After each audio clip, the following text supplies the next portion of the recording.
Hello once again, friends.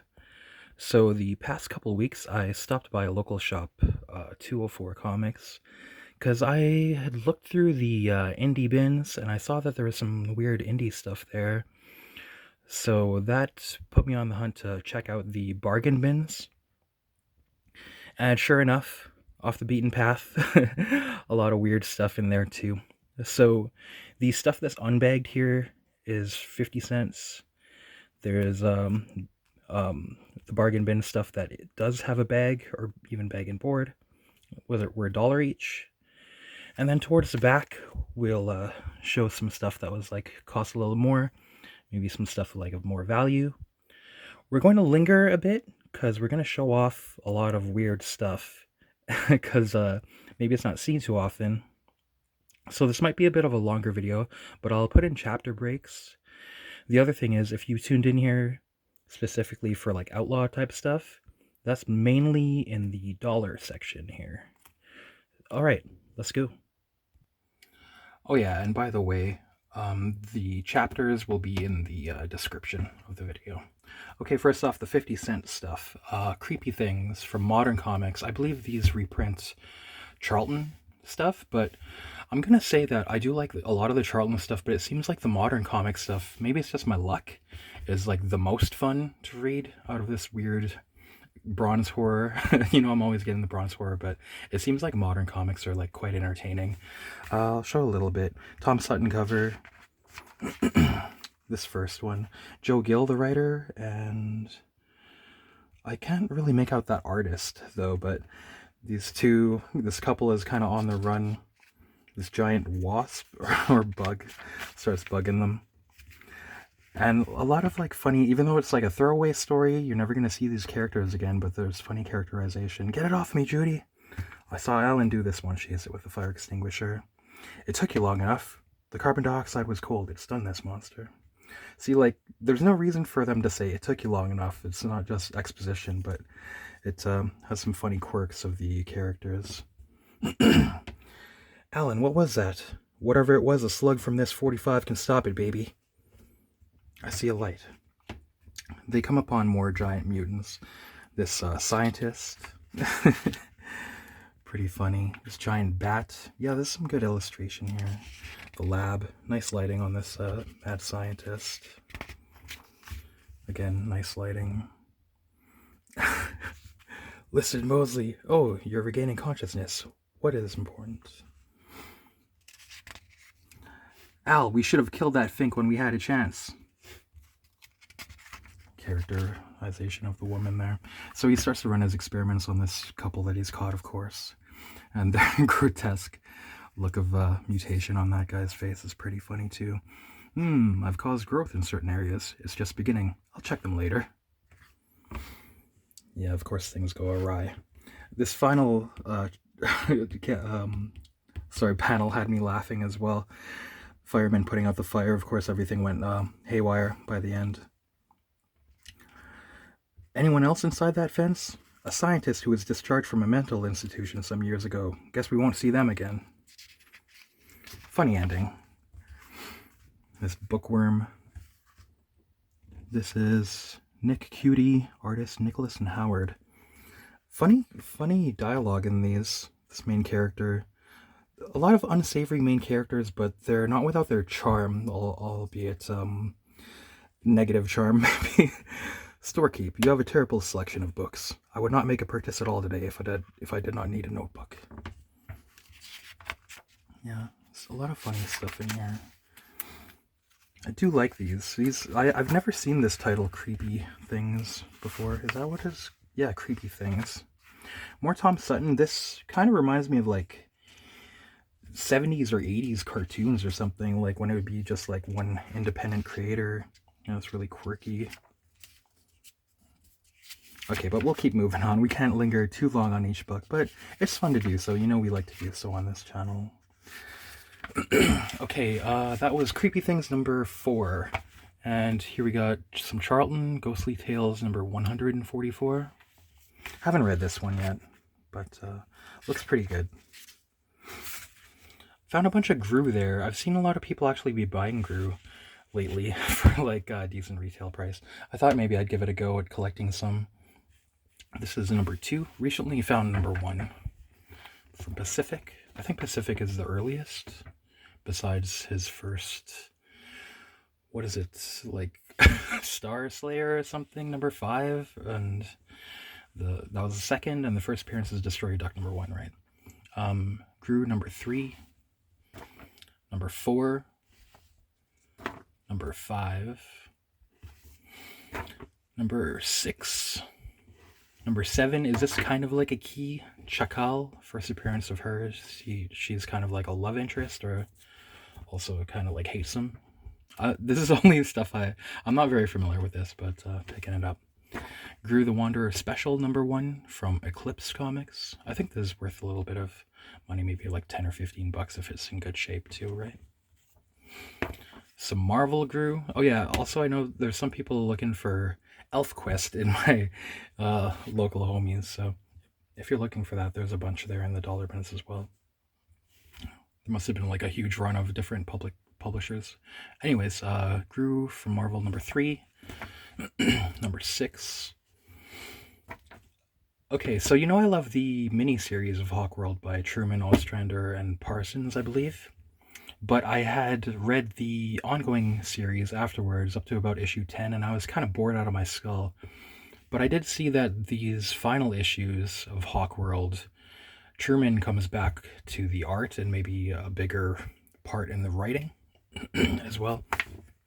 I love Truman, and I guess Bradstreet's on the inking. Tim Bradstreet, kind of early on. He did Dragon Chang, which I talked about in a previous video. But yeah, this looks good. Another thing I like to do sometimes when I'm just checking out a random loose issue and deciding maybe if I want to check it out for the reading experience is just flip to random panels, see if the dialogue, of course the art for one thing, and the dialogue, see if the dialogue is kind of interesting. Concentrate, focus on your guitar, play. Yes, that's it. Skull music notes. Just kind of like random things look interesting and good, and it's nice to see Truman bring it on home, maybe. Since those days I have wandered, most often returning to the United States. In different times I have aided different presidents. Mr. Lincoln was most exceptional, but rarely have I come forth from the shadows. I have learned the hard way not to trust the mob. Yeah, just random stuff looks kind of good. The Slaughterhouse is the name of the punk club they're playing in there. This, his rock getup. That's a pretty good t-shirt, too, that he has there with that kind of abstract skull, and the only text on the shirt just says, die. Yeah, I'm on board for something like that, sure. Some Hawkwoman as well, or Hawkgirl. Yeah, so let's see how he brings it on home. Look at all these mutants and monsters, too. Truman showing his stripes, showing what he does. Hawkworld number 32, this is the final issue. Marvel Portraits of a Universe. I see these are like kind of art pieces or flash fiction or something with different creators. I see names like Gibbons, Bisley. For this channel, we'll, rather than show everything, because it's all stuff I'm not familiar with, let's show the Bisley for the homies. Nobody beats the Biz. This is Hulk versus the Thing. Okay, moving on. Mr. Miracle. I didn't know Grant Morrison did Mr. Miracle, so from the 50-cent bin, sure, let's check that out. A bunch of Scout, because I was missing a couple early issues, and these are actually pretty minty. It's always funny how something can last so long. What is this, like over 40 years to get to us in these bargain bins or wherever they've been, and still kind of come out minty and not dusty. It's kind of cool. Scout number 1, number 2, or Tim Sherman, of course, number 3, number 4, number 5, and number 6. This is a weird one, getting towards some like indie stuff, weird indie stuff. Suppressed History and Violence in America. Kind of just like history, alternative history, if you will, from independent comic artists or writers, I guess. Let's see the chapters here. Columbus is going to have a liberal media slant. Get these liberals out of here. The Pilgrims. Doctor riots. Gangs in the 1800s. And of course they touch on... this would come out of before the Gangs of New York movie, but they talk about the Dead Rabbits and the True Blue Americans, or Bowery Boys. Gangs like that back in the day. Pretty interesting stuff. The Invisible Empire, getting some KKK. The Dark Side of Abraham Lincoln. He brought in the income taxes. What's the other stuff? Saying that he didn't really care about slavery and stuff, that it was just a way to get control, to use that as his platform. Interesting stuff, of course. Catholics, maybe there's persecution of Catholics, as well as maybe dark things they had done. World War I propaganda. Always fun to look at this stuff. The Jews! Talking about persecution of them, I believe. Cuba, the Spanish-American War. Philippines in the Spanish-American War. The war on hemp, bro. The war on hemp, dude. We'll see how this is. It didn't, when I was reading it, it actually didn't seem to have too much of a slant either way. Who knows? I don't even know what to think about history. It's very, it's kind of just up to the last person you heard talk about it. That Norm Macdonald joke when he's talking about basing his views just on the last person that you heard on TV and shit. It's a pretty funny joke. Okay, Weird War Tales number 81. Always get these. You always get a nice picture of death in different garb. Paint a picture of war, and all you will see is my image, for I am death, and war is my masterpiece. Get always these little chapter heads. He's kind of like the crypt keeper of these. The different artist renditions of death through different eras of war. Okay, here's one that's going to please my audience thoroughly, I'm sure. This is kind of weird, but it's the kind of thing, I see it in a 50-cent bin, it's too weird not to get. It's some furry erotica. I was able to quickly ascertain. Adults only. It's called Wild Kingdom. Just be jealous. I'm sure everybody's seeing this is very jealous right now. Carnal Knowledge by Diana Vick. What else we got? Lassie, Come by Chuck Melville and Ethan Reese Whiting. A Tale by Tom Verret. Pinup by Heather Hudson. The Proper Tool by Paul Kidd and Joe Hu. See, I'm not familiar with any of these names. Okay, I have to be very careful as I flip through this a little bit. I'm sure everybody is curious, sexually curious, to look at a little bit of this. Okay, I have this flag to go no further because things get hardcore. They get hardcore. Here's a funny pinup. Definitely had to block some of this stuff out. Maybe you guys can make out what's going on. Done in the style of a Japanese kind of, were they woodcuts back then? Some brush ink, I guess there. Even a strange signature. This is a funny one. A furries in space. And it leads up to a zero-G sex scene. Which I thought that would, I had that idea some time ago. I've never done it yet, but I was like, that would be a good piece or comic, or even just a single art piece to do. But this person beat me to it back in the 80s or whatever it was. I can't show it all, but maybe you can get where things are going. They start off on this page before things get even more untethered, let's say, to the shackles of gravity, always holding us down. It's so funny to find weird stuff in those bargain bins. I really love it. Okay, I recently was watching some documentaries on listening to on Vertigo Press, and here's one that was under my radar when it came out, but James Robinson, who I'm not too familiar with. I know he did Starman. Peter Snaberg, his art is usually quite good. This is called Witchcraft. I saw that they had the whole series there, so why not check it out. And the second issue got some Michael Zulli too. Let's flip through a little bit. Yeah, because I had heard this is about the is it the Three Fates in Greek and Roman mythology. Always interested in them. Classical mythology is always interesting, especially if it's done right, you know, in a different contemporary take, or any take for that matter. Some nice, these must be Michael William Kaluta covers, right? These have to be. Oh yeah, I see the signature there. This is a weird one. The X-Files Comics Digest, #1. I like getting stuff in this pocket size because I can kind of like bring it around like to and from work, and even like tankobons and trade paperbacks, I kind of want to just abuse them and let the corners get damaged and stuff. Like, I don't want to, I'm conflicted. I don't want to like worry about them. I want to just be able to like read them on the go and stuff, to, like take it back to that era. But we see a bit of like Ray Bradbury adaptation. I guess there's Charles Adler, of course, too, who went on to do Walking Dead a bunch.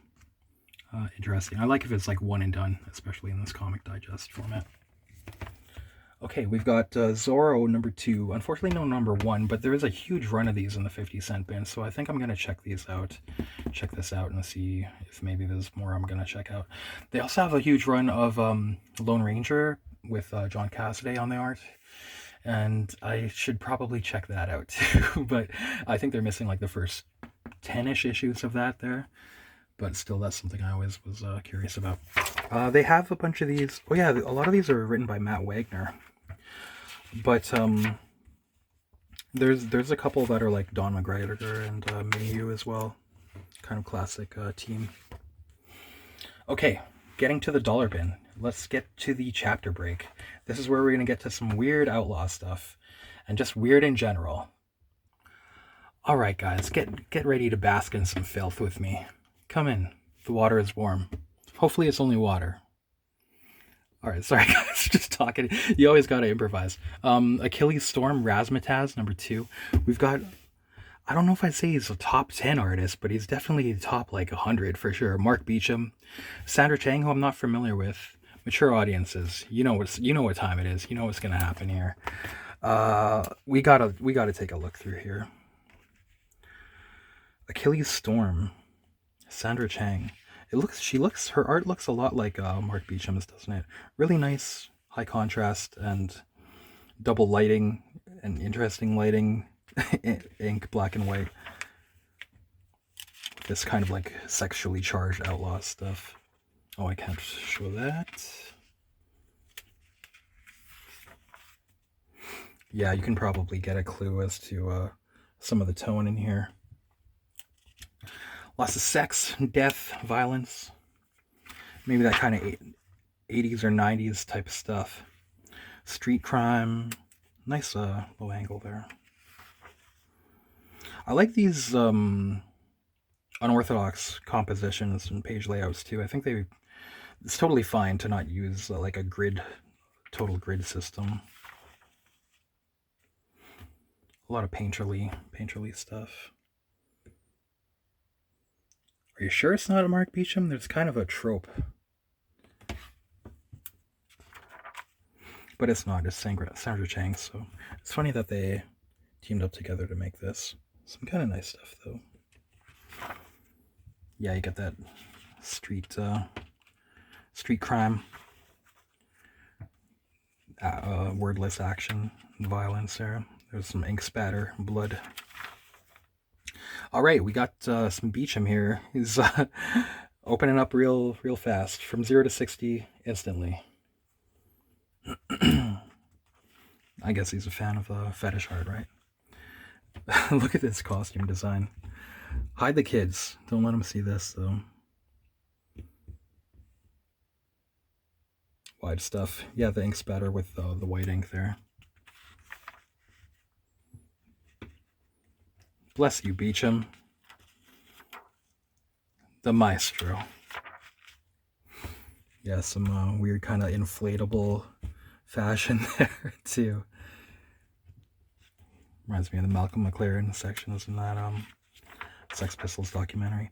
And rounding out the issue, if you will, with some nice ass shots, of course. It wouldn't be Mark Beachum without such. It's funny that I see an ad for this with Gasmatronics, a sexy black and white photo portfolio by Mark Beachum with a full-color photo painting on the envelope. 1011 by 14 hand-printed and toned black and white photos. Signed and numbered, limited to 50. This would be something to look for, maybe for the collector. Although I do like the ink and like illustrated renditions a little nicer. But what a fine vocation you chose to have a side in, Mark Beachum. Maybe it's something I should be like an art photographer. What a guy. And here's the back cover, Razmataz. It's funny, I was kind of like looking for this, but then to come across, I don't know if I've ever seen these in bargain bins or any kind of bin until like like psychic or what ethereally. I'm like, oh man, I just found out about this maybe like 6 months ago or so, and I was like, I gotta keep an eye out for that. But yeah, it's funny how things work out. On a lighter note, Action Girl. This is Sarah Dyer, Evan Dorkin's partner. I've never really seen these in bins, but let's check it out. Some of the maybe first wave of the manga invasion into North America from Eclipse, Area 88. And it's number 1. A lot of this stuff is like kind of valuable now. I remember you used to find a lot of this stuff in like bargain bins, but nowadays it seems like you see them more for over $2, which is like, that's real prices now, $3 or $4, even $5 of any of this like kind of first wave or early wave of manga invasion. So I have read this now, and it seems kind of like just a war fighter pilot comic, which can be pretty good. I'm used to more reading stuff like that from America though, for sure. But yeah, this wasn't bad. Batman Legends of the Dark Knight number 28, Matt Wagner Faces part 1, because my other part, number 1, was beat up of that. Brian Talbot on Batman Legends of the Dark Knight, because I had an extra copy of number 1. Let's get that extra copy of number 2, put a second set together. I do really like this one a lot. This is really good, in my opinion. Getting a bunch of these Richinski and Olivetti Cable. This is number 7. That must be an Issa Ribic, maybe, cover. I don't know, just guessing. I'm not too familiar with contemporary stuff. Here's kind of a weird one that I don't see too often. John Byrne, Critical Error, from Dark Horse, a one and done comic. And he had said in an interview, it must even be, is it the interview in here, that he was trying to do like a wordless heavy metal, like, or Mobius style story to see like if he could, or to prove that he could. And this one isn't bad. Yeah, it totally does seem like that kind of heavy metal kind of thing, like classic heavy metal. Although I don't remember where this is originally printed, but spoiler. Well, this is like the end of Act 1 spoiler. He, on this alien planet that he's stranded all alone, comes upon this naked woman. And I guess in the original black and white, she had no bottoms, but for this reprint or recollection, he put a bottom piece of clothing on her. Just for you completionists out there, some information. Okay, that was Critical Error. Yeah, pretty decent. Dead Man, is this like volume... I forget. There are so many different Dead Man miniseries. This one was by Bruce Jones and John Watkiss. Not bad. A second copy of number 1. I think this is an upgrade for me. Okay, here's something that is like quite a good score that I feel kind of bad for that there aren't 2 copies of these out there for the homies, but I had to do it because I really have been wanting to complete this set for a good like 20 years or more. This is from the early 2000s, Metal Hurlant, which was of course the predecessor to heavy metal in like overseas. And them kind of like Humanoids DC collaborating, maybe, to come do it again with like a lot of the old heads like Jodorowsky and stuff. Basically, any Humanoid stuff you ever see is good. Lots of different people in this. Fred Beltran, a favorite. Him and Jodorowsky on Technopriest and also Megalex, 2 favorites. In these early ones, he has a pinup. I heard that he actually models his females for his art on his wife. So, yeah, she must be a fetching lady. These are just good. These are very solid anthologies, and I kind of just had random. That was number 2. I kind of just had random issues. There's 14 in total, I believe, but I'm just glad now. A lot of these are serial stories, and there might be like a good 5, 6, or even 7 in each issue. A very low amount of ads or fluff. So it's kind of good to like. It's hard for me to juggle reading like one chapter, one like 8-page chapter of something that would probably add up to a graphic novel.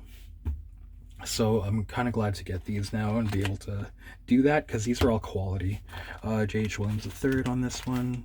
Elix. Okay, I think I had just maybe flagged this to... What do we got? Oh yeah, here's some Megalex. Megalex looks so good. It's so sick.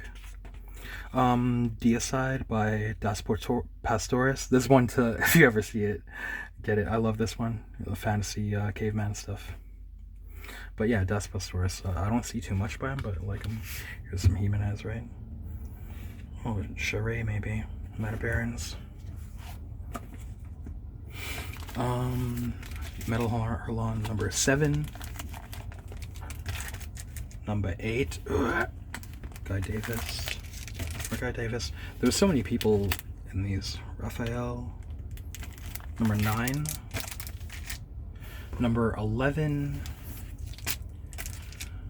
Number 12. Let's take a quick look here. I think I just kind of had this flag to... Then you can just get like a random kind of flavor. It's kind of cool that it says like the country of the creators here in this table of contents as well. Yeah, let's just get a random taste. High quality art and writing.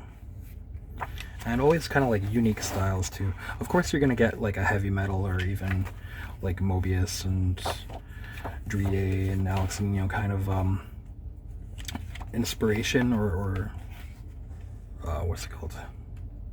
Influence on a lot of these artists, because they're kind of like following in the heavy metal tradition. This is Das Pastores. A little more tame than Deicide for sure.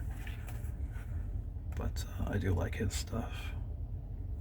Yeah, when you get into these violent kind of crowd fights, then it starts to look quite realistic. Yeah, just lots of different stuff in here, but all pretty high quality, so glad to get these. Metal Hurlant 13, the Beltran cover there. A little more cartoony than his normal stuff, maybe. Guy Davis cover on number 14, the last issue. I don't know why it was canceled. It's kind of a bummer. I think when this stuff was coming out, it was pretty high priced though. $5.25. Yeah, that's a little much for early 2000s, or I'm not sure. Maybe it just didn't catch on. For me, it was always a bit hard to find, honestly, but yeah, pretty good stuff.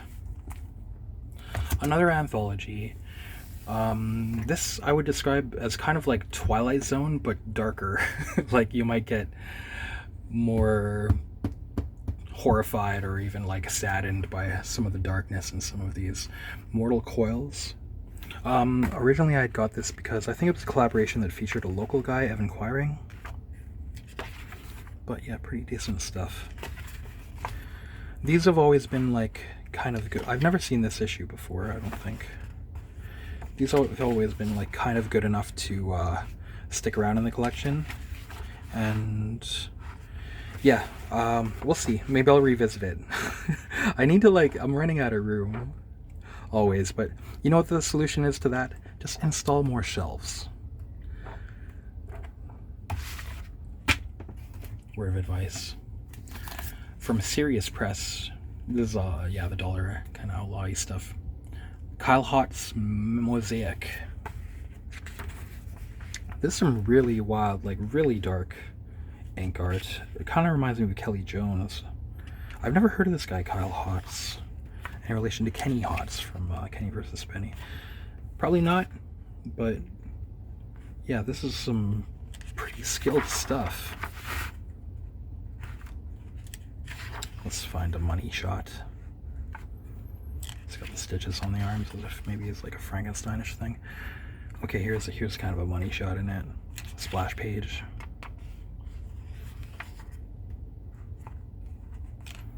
Yeah, I hope this reads as well as it looks, because it certainly looks very good.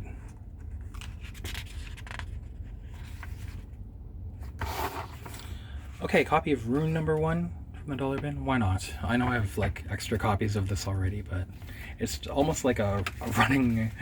You ever have like a running inside joke with yourself or something? But yeah, I do like this. Gotta still read them. All right, man. Our homies. What a team. Chuck Dixon and Jorge Safino. You know, I love them on Winterworld. This I had never heard of. 7 block, a prestige format book. It looks to be a one and done because I don't see any number either on the spine or the cover. And, you know, I didn't want to spoil it for myself, but it looked like the final panel would be a final thing. A lot of the time these one and dones, if it's like 48 pages, it'll feel like a little movie, and they can be very satisfying. So looking forward to this. Shi Senryaku. I have shown this before, but I've just never seen this cover before. This is old, and it's kind of a virgin cover with different coloring on it, so why not? As well as number 3 of that series.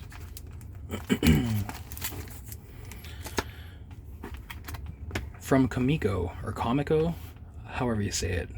A 3-issue series from Matt Wagner and William Messner Loebs, called Silverback. That's number 1. Number 2. I don't know what this is, but I saw this like weird paranormal stuff and Native American people. We'll see how that goes. From Caliber Press, Sin Sinergy, issue 3. An anthology series, maybe? I see that as different artists. It also says Abandon Hope, all ye who enter here. So that'll be from like Dante's, what's it called? Divine Comedy. The Inferno. Hey, man. Oh, cool. It's signed and numbered. Eric Jackson as well. I saw his section here was pretty cool. Who's this? Starts with a G. The writer, Kyle Garrett. Okay, cool, man. Yeah, it seems like this is kind of Vincent Locke also, who was he was the artist for Cannibal Corpse albums, right? Yeah, this kind of just goes between different artists. There's one section here that looked pretty cool in particular, though. The trees, suicides. They talk about that in that Abel Ferrara movie, The Addiction, as well. Man, if you like vampire movies or Abel Ferrara, that's top out of each of those things for me, man. What a great movie. And I think it's free on YouTube too. I may as well mention that because we're getting the spooky season. It finally just turned cold. Halloween is just around the corner, isn't it? Yeah, one of the best vampire movies in my opinion, even. Okay, but this is Eric Jackson's section here, which I was like, wow, that art is awesome. But I guess it's actually just compiled from pre-existing art throughout the ages on the subject of war. Yeah, that's definitely Gustave Doré, isn't it? Unless there's somebody else who looks exactly like his stuff. Could be wrong, but I'm pretty sure. Maybe this is some pretty funny art. Not quite as accomplished, but good concept. I like this, all these skulls in the background. You know, this guy probably looks like a lot of people in the audience here. Just a total stud. Just a total savage beast. Shout out to you guys for watching, man. Appreciate your ass. Fine ass. Sorry, guys. Look at these little mutant plants and stuff, too.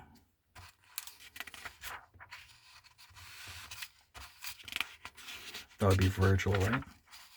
And then ending on a cliffhanger, I suppose. All right, we'll keep it moving. We're 75% done. I thought this video would be pretty damn long, but we're kind of flying. I'm trying to keep it quality with words and pictures. 666, The Mark of the Beast, from Fleetway and Quality. Is issue number 12, it looks like. It just says 66612. And, you know, I was like, hey, that's a good title. Then, you know, when I look inside, these are all stories by Alan Moore. There must be about 6 or 7 little short stories in here, too. Different artists. Redondo on this first one. Judging by the way it shrink down, these must be from the magazine digest size, say like 2000 AD or something, originally. Also, they have the same kind of lettering, right? Yeah, it's cool to find stuff like that from interesting creators that I might not ever see or have seen in any other collections and stuff. So I think when I looked up this series, it seemed to be that they would showcase different creators in each issue. This was the only issue that I saw there. Weird stuff. Here's one that I got just based on like the look, the design. Because I think I have number 1 and number 3 elsewhere, but this has issue 1 and 2 together. Skull and Bones by Ed Hannigan with Alex Wald. No idea what this is. This looks like maybe some kind of Cold War thing, just based on the design. Who knows if it's good or not?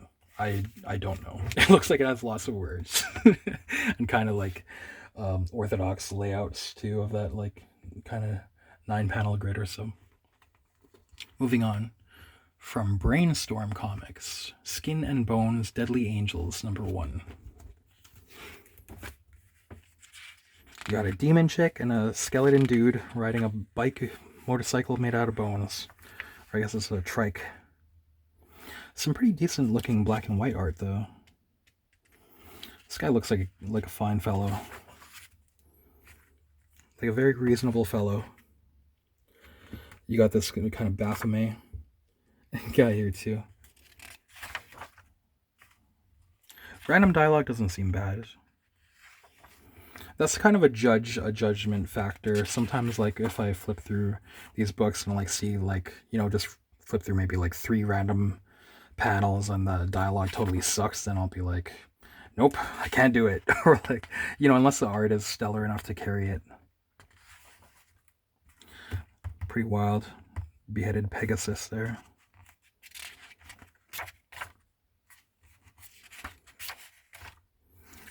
You've got this guy must be the hero, right? Judging by his garb. I'm just kidding, guys. I'm just messing around. You like it when I mess around, right? Okay, wake up, you piece of trash. I'm going to kill you. Wake up.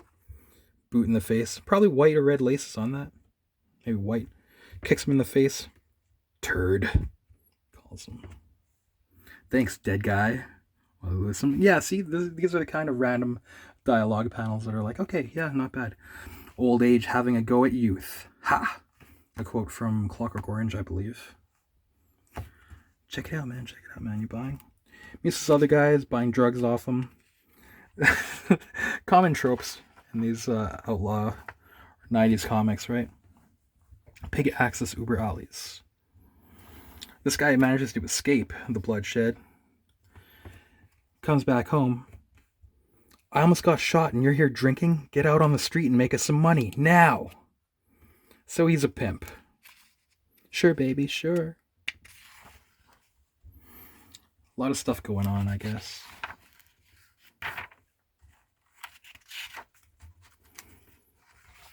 We're going to keep joking around forever. Stay with me.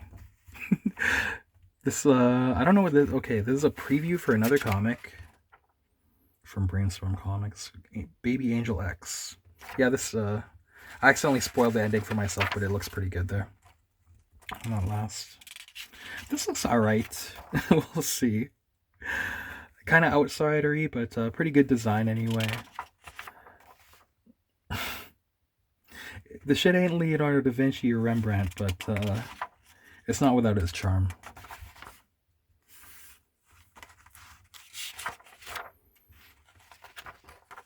Oh yeah, this is the cover again in black and white. It kind of looks better in black and white, doesn't it? Yeah, good thing it's not in color, because this colorist is nothing against him, but could be better. This is like how I color. Just the colors right out of the box. Wings are brown. Clothes are pink. Bones are bone colored. I'm a jerk. Always wondered about this Spider-Man manga by Ryoichi Ikegami. He, of course, was the artist on like Crying Freeman, My the Psychic Girl, Sanctuary, others. This might have been an early break. I'm probably not going to keep this one, though. Even the only reason I would is for novelty. I'm quite a fan of Spider-Man. Like, growing up as a child, it was one of the first things that got me into all of this. But this is horrible to read. It's so it feels like it's like I was, watching the Spider-Man cartoon or reading any of the comics back at like the age of like 5, 6, 7. This is like almost like it's written for if you had like serious head trauma and you were 5 years old. You can't. It's the writing is pretty horrible. Like, it's very dumb. It's just exposition. I'm a bad guy. I want to rob the bank. Oh, I've got electrical powers. It's maybe for kindergarten, like kids just learning to read, maybe it would be appropriate. Maybe it has its own kind of charm that I'm missing though for other people, or it's not for me. But I'm sure that people could find it a good home. And I'm being mean, but I'm just kind of like, I'm saying this to let you know in case you were ever curious of this. And a lot of you people have kind of the same, similar, close kind of sensibilities or dispositions as to like thinking things are good or bad, or what you can like. It's just kind of childish, and that's not a bad thing. But it's just not really, even like childish Spider-Man cartoons are like less childish than this, I guess. This is almost like Dick and Jane See Spot Run or something, but even less charming to me. I don't know. And it seems early in Ikegami's career a lot less refined, but it's not bad. I'm just letting you know the things I wasn't expecting, I guess, like kind of negative points, I would say, or the things that I didn't find charming about it, but other people could. All right, things I can talk more positively about. Spring Heel Jack #1, another one that I was just looking for like a week. I just found out about this like a week ago, and then I find it in the bargain bin. The reason why is because it's from Rebel Studios, and I kind of just did a search for like all of their all of their stuff they put out. Cover by Tim Vigil with Harris, but as the interiors aren't by Vigil, although it's with the arter David Barbour, who was the writer on Gunfighters in Hell, or Gunfighters from Hell. Is that what it's called? Gunfighters in Hell. And also Gothic Knights with Tim Vigil. Gunfighters in Hell with Joe Vigil with Tim Vigil on inks sometimes. But anyway, this writer for Gunfighters in Hell and Gothic Knights, those are some of my very favorite comics that I've read in recent years. As far as like, they're just like evil outlaw stuff and like kind of really out there horror and psychedelia. Just very shit-hot dialogue and writing and plots. I love his writing on Gunfighters from Hell and Gothic Knights. Those are like some of my top reads of recent years for sure. So this art, of course, doesn't look I wouldn't say of course, but easily it's hard to mash up to Joe or Tim Vigil, but I'm sure that there will be some high points. And I'm glad to find more from this writer. If you ever get a chance to get Gothic Knights or Gunfighters in Hell, definitely high recommend. And I had kind of like wanted to do a different haul that had some like Gothic Knights, but I'll do this one first, and that other one, when I get to that, I'm gonna spend a bit of time showing off that stuff, because it's fucking, yeah, Gothic Knights was like Tim Vigil's kind of like his version of like an opus, a magnum opus, like Brie Wrightson's Frankenstein, and it's great. Yeah, so I'm not familiar with this one, but looking forward based on the creator. This is just a weird one. Star Gods #2. This is 1990. It's like computer generated, right? But it looks pretty stylish, not generic. Or not computer generated, rather, but computer rendered. 3D art, 3D models. Dean Zachary and Scott Clark, 1998, Antarctic Press. This would be about the time of like Diablo 2, some Ultima 9 maybe. What else? Warcraft 2. No, Warcraft 2 is like earlier than that. Before Warcraft 3. This looks pretty good though. Looks alright. I would give it a try for $1. It's kind of just too weird, and it doesn't look like trash. Could be, but it's good leads. Not the bullshit leads. These are Glengarry leads.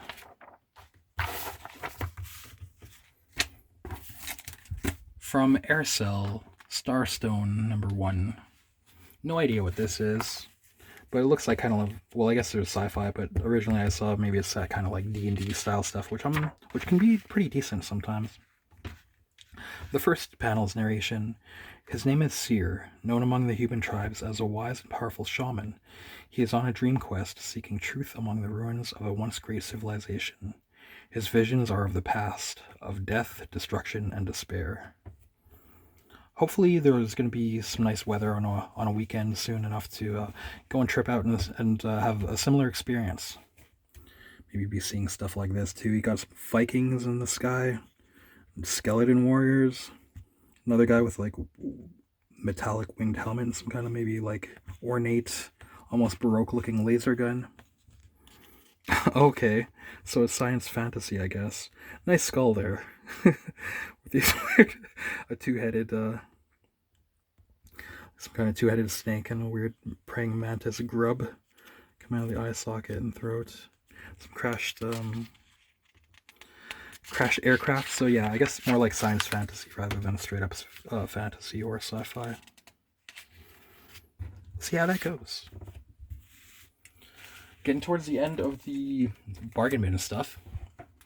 The Transmutation of Ike Garuda by Elaine Lee and James Sherman from Epic Comics. Elaine Lee was the writer for Starstruck with Michael Kaluta, right? And I find that still impenetrable, hard to read. But, I see that this art kind of looks like that heavy metal, maybe highly influenced by Mobius style. There's one panel too where, okay, it turns out this is June or July 1991, but almost like a hard-boiled kind of look too, with Jeff Darrow kind of look here. So maybe this came out like right around that time. Get that crazy perspective as well. I'll give it a try. True Crime #2 from Eclipse, featuring the Amy Fisher story and the FBI versus Big Pauly. Decent enough looking art. I was never interested in the Amy Fisher news story though. It's very tawdry and sordid. That's all from like the decline of our civilization, all that mainstreaming Jerry Springer stuff. People didn't used to act so trashy. Anyway, this is some good art.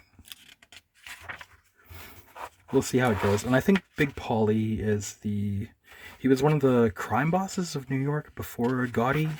I'm not very sure. I'm not super familiar with that stuff, but yeah, this kind of looks like maybe decent, even just like crime art when you get down to it with the black and white. We'll see how it goes. Maybe I'll be interested in these fucking jerks. Some of these guys. I'm not familiar with the case, but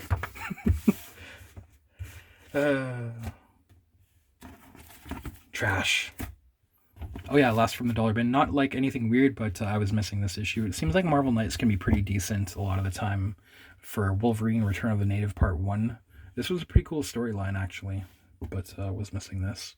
Ruka and Robertson. Okay, let's get to the stuff that cost a little more. For $2, Korea's #1 comic, Untouchables by Hyun-Se Lee. Hyun-Se Lee! Sorry guys, I'm gonna be a jerk sometimes. Eastern Comics, Hyun-Se Lee! I'll be a jerk forever. They are misfits, they are outcasts, they are untouchables. So, I saw this cover, it looks pretty hype, right? This guy like wearing weird fur and like with bats and a tiger. I'm like, maybe there's gonna be tigers tearing people apart and people getting hit with bats. But no, he's just a guy who lives in the woods and the mountains and has been training to be good at baseball as well as like surviving in the mountains. There for 4 years, he purifies his mind and body, practicing, until he develops a pitch of truly inhuman speed. And now, as a young man, he returns to Seoul, the heart of Korea, to win back his sweetheart and challenge his rival in the baseball diamond. This is Untouchables, Korea's #1 comic book. Okay, yeah, and it doesn't have people getting beat with bats or tigers tearing people apart, but it was like interesting enough that I don't know if I would really buy more of these, but I would like, if I could like read them free, maybe I would or something. The art is pretty funny. His father, like kind of an alcoholic loser, is a pretty funny character. He's not without his he's not like an irredeemable character though. He's pretty entertaining. Early on, this wild boar is chasing his father, and he knocks it out by hitting it with baseballs. Pretty decent storytelling there. Nice hook to open a story up. Yeah, and tries out for this team, and the end is like they're shocked by his pitch, and they're like, "Wait, I need to see that again. I didn't see it." Yeah. Okay. $2. Gen 13 number 0 for $3. Don't judge me. Just putting that together. From Mike Baron and Brent Anderson, Kato, Volume 1. The Bruce Lee character from Green Hornet. Kato 2 was the series that I had read by, I can't remember if it was Brent Anderson or not, but it was Mike Baron, and it was like kind of fun, kind of like an 80s movie with lighthearted, kind of like Lethal Weapon or something like that. I'm kind of hoping this one maybe is a little more serious. We'll see. For $5, Mirage Studios presents Gobbledygook. What do we got? The spread cover too, wraparound cover. Is this 1986 or something? I forget. Let's see. 86. And this reprints Mirage Studios and company friends stuff from earlier by Eastman and Laird and their homies. And it's all this kind of weird stuff. Some of it turtle related, as you can see here. Using maybe that, I forget that dude's name, the guy from Shatter, kind of art, computer. This deserves a little flip through, so we're going to linger on this a little bit, because it's all very weird. A lot of Peter Laird, I think, pinups too. You can see that he has a very almost classical style illustration, although this reminds me a lot of that Dungeons and Dragons kind of style art from the 70s and 80s that I'm so fond of as well. It's just like weird dungeon mutants or something. Yeah, a lot of classical style and differing styles too.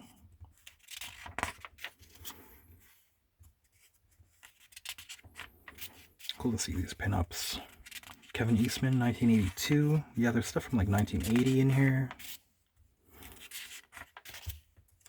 Kind of like graffiti style. Eastman and Talbot, 1980. Guys got a Misfit shirt. It's like they're always shouting out Misfits and Danzig when they get together.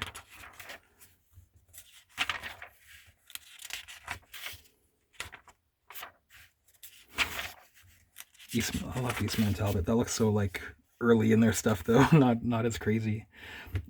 Peter Laird with this Triceraton. Different kind of stippling and pointillism style versus this heavy ink like Fugitoid style. You can tell he's having fun.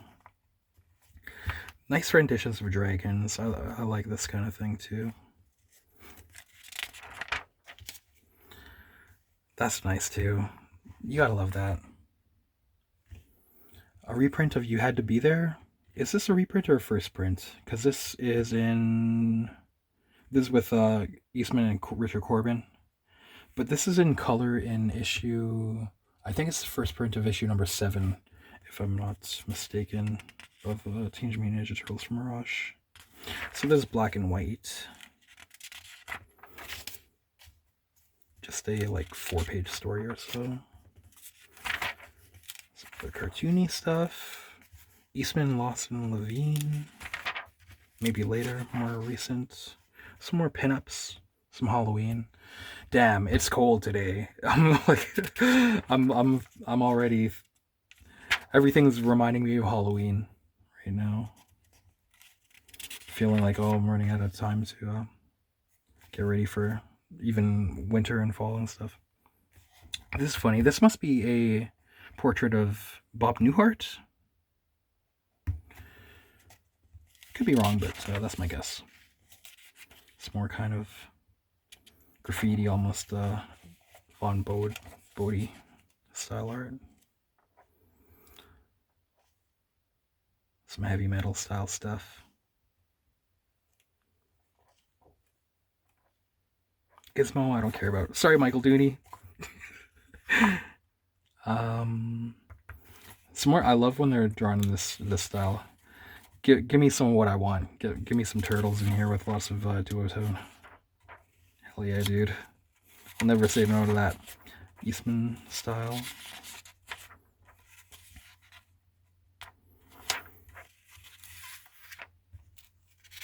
Another pinup. Yeah. You just don't see that every day. That's the second copy for me. A bit of an upgrade.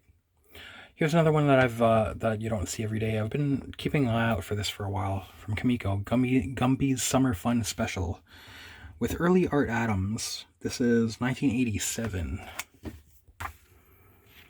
We'd better... Let's see a little look through here. Oh wow, check out that back cover. I didn't even notice that.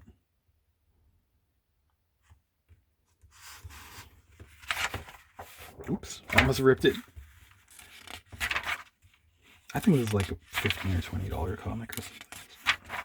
Not about that though, but an interesting tidbit. Yeah, some Art Adams. Let's see how... Definitely a lot more simple than his other stuff. But I guess that's just the nature of it. It seems like Gumby is almost like a cartoon, like Roger Rabbit style, and then other things around him are more realistic. Oh my gosh. Is that a detached centerfold slightly? Oh my goodness. What a rip. How much was this? $4. That's worth it. Okay, moving on. Nice back cover. Michelangelo Christmas Special. An upgrade to the copy I had.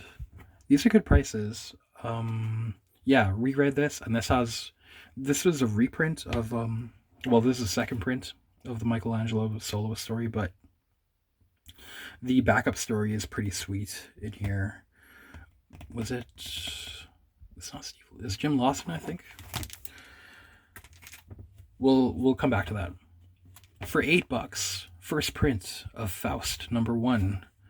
A second copy, because I'm like, that's a good price. This should be like $20. And yeah, sorry guys, I'm going to flip it for like $20 as well. Gonna do a little bit of that. Keep the beast fed. But yeah, not a bad find. Leonardo, Teenage Mutant Ninja Turtle #1. This I've talked about before, and I'm going to showcase this a little bit. Are we getting towards the end? Yeah. Almost at the end. But this deserves to be seen. For those of you that don't have it, oh yeah, there's a nice wraparound cover too with that classic Ronin style trade dress. Trade dress, is that what it's called? Cover design, if you will. Second appearance of the Shredder, I believe, in comics or something like that. But a great comic. This is the Christmas before that. Is this? Well, there's a bunch of Christmas issues, isn't there? And this is a very powerful one. I've talked about like my favorite TMNT story arcs, and this is up there. There's... Okay. It's a little bit counterintuitive, the numbering, but there's issue Leonardo #1. It's continued in Ninja Turtles TMNT from Mirage #10. And then #11. It's kind of a 3-issue story arc there, and that's up there for me with these. Some of the greatest comics or hero story arcs of all time, in my feeling. I really love these. So it's a wordless action comic by Eastman Laird Bissett. On the top section, Leonardo, stranded out by himself, gets attacked by the Foot Clan in the city. Meanwhile, April and the rest of the turtles are getting ready for Christmas, decorating the tree, cooking Christmas dinner, putting their presents out underneath the tree, wondering where Leo is while Leo is fighting for his life in the cold and bitter hatred of the Foot. They're trying to kill him. Just unending numbers of them keep popping up around the city, and there's very well choreographed fight sequences that goes on for the entire issue until finally the two storylines that are simultaneously happening converge. With Leo, of course, he puts up a crazy fight throughout this issue, but by the end he's at death's door, and they find out that the Shredder is back along with a very huge amount of Foot Clan and ruin this beautiful, touching Christmas that is happening on the bottom comic sequences. Amazing, an amazing comic. One of the best. It's unbelievable, man. So, had to get a second copy. It's a good price. I want to let you know, if anybody local, if you're looking for issue number 10, I've been keeping an eye out for these over the past few years, and they currently have issue 10 in about a 9.0 over there at 204. And on my comic shop and eBay, even VGs, or rather like Fine or VF, seem to go for over that price, like 40, 50, 60, 75, 80, for like a lower, much lower, well, significantly lower grade, right? So I don't want to be like an advertisement or financial advice, but if you're looking for that number 10, you should probably go there and pay that $40. Unless you're, maybe you could haggle or something. I don't know. I don't want to like advert, but that's a good price that they have it for over there right now. And I have an extra near mint copy. I was lucky enough to find one like 10 years ago, and I'm only selling mine for like 80. So I don't know if maybe it'll. I don't even know if you'd get like a reader copy that wasn't like beat up for like less than 30 or something. I don't know. Not to be boring or anything, but fantastic story arc, man. Doing the Build-A-Cat impression too. You know, when I was a kid, I loved that Bloom County Build-A-Cat. And that record, You Stink But I Love You. And I'm a boinger. So I guess I had some love for that too. Man, this is top tier of the Mirage Studios Turtles. So I'm done gushing. Okay. Lastly, the last thing I got there, I saw this was a good price too. I really am into like Jonah Hex and Weird Western Tales, or like especially the early Jonah Hex. This is a good price because this is probably VG plus or VF rather, Fine minus Jonah Hex number 1, and it should be like even more than that American, I believe. So pretty good deal on that. You know me, I usually don't spend too much dough on stuff, but I'm kind of getting to less maybe bargain books sometimes in favor of like a really awesome like $20 bins finds. Maybe some of them wouldn't be good a lot of the time, rather than like one really good $20 issue. Sometimes, budget permitting. So yeah, thanks for watching, guys. I hope that the video was entertaining and insightful, or what's the shit called? Interesting or funny or informative or anything. You guys often are, so thank you for any comments that you always put out. Man, sometimes I feel so bad. Sometimes I'm like, you guys give me such good comments, and then I'm like, I don't know what to say. Besides, like, I'll be like, oh, great comment. And then I'm like, oh, maybe they'll think I'm being like fucking kissing ass or like being a silly robot or something. But yeah, there's so many that I've received, so thankful for that. Maybe this Christmas and Halloween, lots of vibes from these comics and shit. Got me all emoed out, man. Because these are like some touching fucking issues and shit. Okay, but yeah, thanks for watching, guys. And if you haven't done so, like, comment, subscribe, ring the goddamn bell for notifications and stuff, because I don't post too regularly, and you know how the algorithm is. It'll just show you the same thing from the past couple days. But yeah, all right, peace, guys. Happy hunting out there. Hope you find wicked shit.